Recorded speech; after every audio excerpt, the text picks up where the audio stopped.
الحمد لله رب العالمين والصلاة والسلام على أشرف الأنبياء والمرسلين.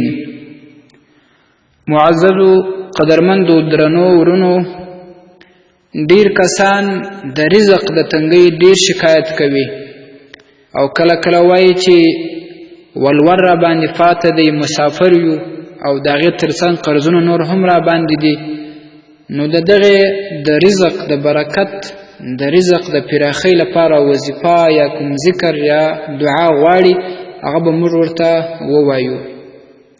دغه ترڅنګ یو څو دا خبرې ورته لازمي دي چې دوی په لمانځه کې سستی ونه کړي، لمونځونه پر خپل وخت باندې په ښه توجه د زړه په حضور باندې په جماعت باندې ادا کړي، او د هغې ترڅنګ د لمانځه وروسته که سنت و سنت به ادا کړي، بیا به هغه اذکار و تسبیحات وایي. په فرضو پسې که سنت و سنت به ادا کړي، د هغه وروسته به بیا هغه تسبیح وایي چې درود دیشواره سبحان الله، درود دیشواره الحمدلله، څلور دیشواره الله اکبر، بیا درود دیشواره استغفر الله، دا ویل کیږي. او آیت الکرسی که د چا یاد وي هغه دې ورسره وایي، او همداشان درود شریف اللهم صل د چې هر څونه په وسه وه هغه دې هم ورسره ووایي.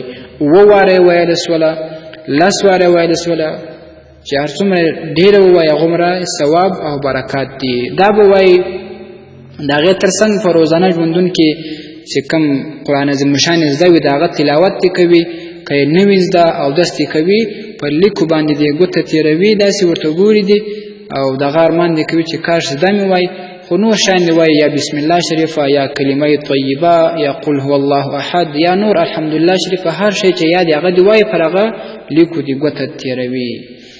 نو هغه طریقه دې اختیار کړي، نو بیا به الله رب العزت دته رزق ورکړي، برکات به کې واچوي. او که دی اذکار نه وایي، تلاوت نه کوي، درود شریف نه وایي، او منځونه پر سم ټیم باندې نه کوي، نو خامخا الله رب العزت رزق ورکموي، برکت نه کې اچوي. ځکه رب العزت خپل قرآن عظیم شان کې فرمایي چې ومن اعرض عن ذکر فإن له معیشة ضنکا. څوک چې د الله رب العزت د اذکارو څخه، د هغه د امرونو څخه، د هغه د شریعت خلاف روان سي، مخ واړوي، الله رب العزت د هغه رزق، د هغه معاش ورتنګوي. نو کم کسان چې بیا هم بد اعمال کوي، منکر اعمال کوي، غلط فاحش کارونه کوي، خو بیا هم رزق زیات وي، هغه ته په شریعت کې استدراج ویل کیږي. دا چې الله رب العزت په دغه منکر کارونو کې، په دغه ګناهونو کې، په دغه معصیتونو کې پورته کوي چې اخر یو دم راوغورځوي چې دی مال کورنۍ ټولې د خاورو سره خاورې سي، زړه به خوشحالي نه لري، مشکلات او پریشانۍ به نورې هم زیاتې ورته جوړې وي. هغه ته استدراج وایي. څوک دی هغه په فکر کې نه راګرځوي. د هغې ترڅنګ یو بله طریقه یا ذکر هغه هم درته رسوم.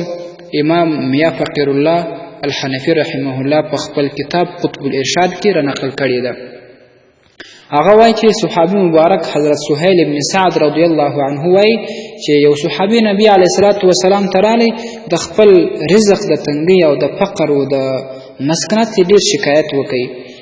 نو رسول اکرم صلی الله علیه وسلم ورته ویل چې ته کله خپل کور ته داخلیږې نو پر کور باندې سلام اچوه، خپل کور ته سلام اچوه، او چې کله سلام وکوي السلام علیکم ورحمت الله وبرکاته، کاغه زنانه وي، کاغه ماشوم وي، کاغه د کور لوی نارینه وي، سلام به حتما ورته کوي.